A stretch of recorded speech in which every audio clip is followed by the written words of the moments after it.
Olá, tudo bem? Meu nome é Yasmin e seja muito bem-vindo para mais um vídeo. Hoje vamos começar uma revisão a respeito da história do Brasil no século XX, começando pela Primeira República. Mas antes, se você for novo aqui no canal, já se inscreve e gostando do vídeo, deixe o seu like pois ele me ajuda muito. Em 15 de novembro de 1889, a República Brasileira foi proclamada pelo Marechal Deodoro da Fonseca, num golpe liderado pelos militares. A transição para a República foi feita sem grandes conflitos, alterações socioeconômicas ou participação popular. O povo em si pouco participou disso tudo. O Brasil continuou a ser um país agroexportador, distante dos interesses dos que defendiam um projeto de ampla industrialização. A República também não contemplou os mais pobres, sobretudo a população liberta que se tornou alvo do Estado. Nisso, podemos citar a questão da construção de um racismo estrutural dentro da sociedade brasileira, o encarceramento da população negra e a proibição de práticas culturais e religiosas de origem afro-brasileira. Apesar dos pesares, houve algumas mudanças. O federalismo foi implantado, dando mais autonomia aos estados. Nesse momento inicial, Deodoro da Fonseca liderou um governo provisório. Ele dissolveu as assembleias provinciais e câmaras municipais, demitiu os presidentes das províncias e indicou novos dirigentes para elas. Uma elite civil e militar tomou conta de tudo nesse momento. Rui Barbosa, o ministro da Fazenda, passou a incentivar o crescimento industrial, aumentando a linha de crédito. Essa facilidade de crédito, no entanto, favoreceu o surgimento de inúmeras empresas fantasmas que contribuíram para o aumento da inflação devido à circulação maior de dinheiro do que de bens disponíveis para o consumo. O resultado disso tudo foi uma grande crise econômica e ainda por volta de 1890, Deodoro da Fonseca convoca uma Assembleia Constituinte que promulgou a primeira Constituição Republicana no ano de 1891. O país tornou-se uma república federativa, os Estados Unidos do Brasil. As províncias passaram a ser estados, tendo mais autonomia. O presidente da República, dos estados e os membros do Congresso Nacional seriam eleitos agora pelo voto direto e aberto, que excluía mulheres, analfabetos, mendigos, soldados e menores de 21 anos. Houve a separação entre Igreja e Estado e Deodoro da Fonseca foi eleito de forma indireta para o seu primeiro mandato constitucional. O presidente Deodoro passou a sofrer forte oposição no Congresso, que, somada à crise econômica, se tornou uma crise política. Em 3 de novembro de 1891, um decreto executivo fechou o Congresso Nacional anunciando novas eleições e uma revisão constitucional. Deodoro estava metendo louco.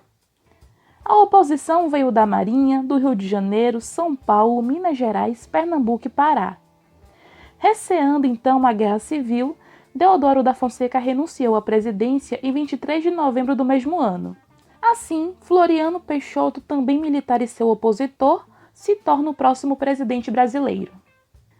Essa primeira fase da República Brasileira, na qual ela foi governada por 2 marechais, é chamada de República da Espada, por conta do seu viés militar. Para conseguir o apoio popular, coisa que faltou no seu antecessor, Floriano Peixoto determinou a redução dos aluguéis, isentou a carne de alguns impostos e controlou os preços de alimentos e produtos de primeira necessidade. No Rio Grande do Sul, no entanto, estava havendo a Revolução Federalista entre 1893 e 1895. Os federalistas defendiam a instalação de um regime parlamentar nos moldes do que existia no Segundo Reinado. Os republicanos, no entanto, defendiam um presidencialismo forte centralizado nas mãos de Floriano Peixoto. Esse confronto chegou a Santa Catarina, Paraná e até no Uruguai. Floriano enviou tropas para apoiar os republicanos, mas só seu sucessor conseguiu apaziguar a situação.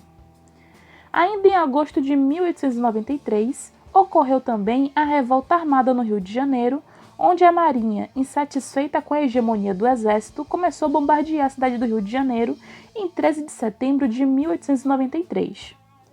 Esse movimento, no entanto, foi duramente reprimido pelo presidente, que ficou conhecido como Marechal de Ferro. Enquanto o exército esmagava os focos de descontentamento, os grandes fazendeiros se preparavam para assumir o controle da República. Nas eleições de 1894, o paulista Prudente de Moraes foi eleito, dando início à República Oligárquica, onde o poder se concentra na mão das elites rurais.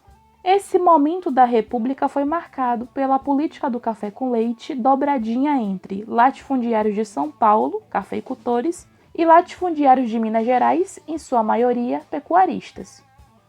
Já a política dos governadores foi uma aliança entre o presidente da República e os presidentes dos estados. Nesse momento não havia o título de governador estadual e sim de presidente estadual. Uma aliança de ajuda mútua, em resumo. A comissão verificadora também foi criada pelo governo federal com o intuito de fiscalizar as eleições e, claro, encobrir todas as fraudes eleitorais que rolavam soltas. Os coronéis, que eram autoridades regionais, manipulavam os mais pobres através do voto de cabresto, por meio de ameaças, ou através do clientelismo, em troca de favores e presentes.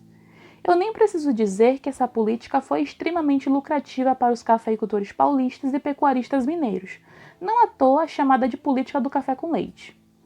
A agroexportação era totalmente incentivada pelo governo, principalmente no que se trata do café. O século XX, no entanto, trouxe consigo uma crise, a crise da superprodução. Se produzia mais café do que se vendia.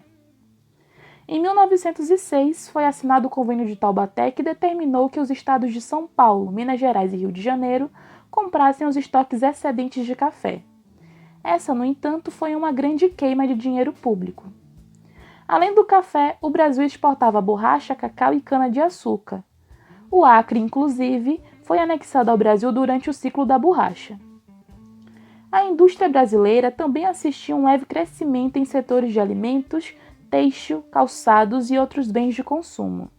Além dos operários usuais, mulheres e crianças também foram empregados no chão de fábrica, sem nenhum tipo de legislação trabalhista e em condições precárias.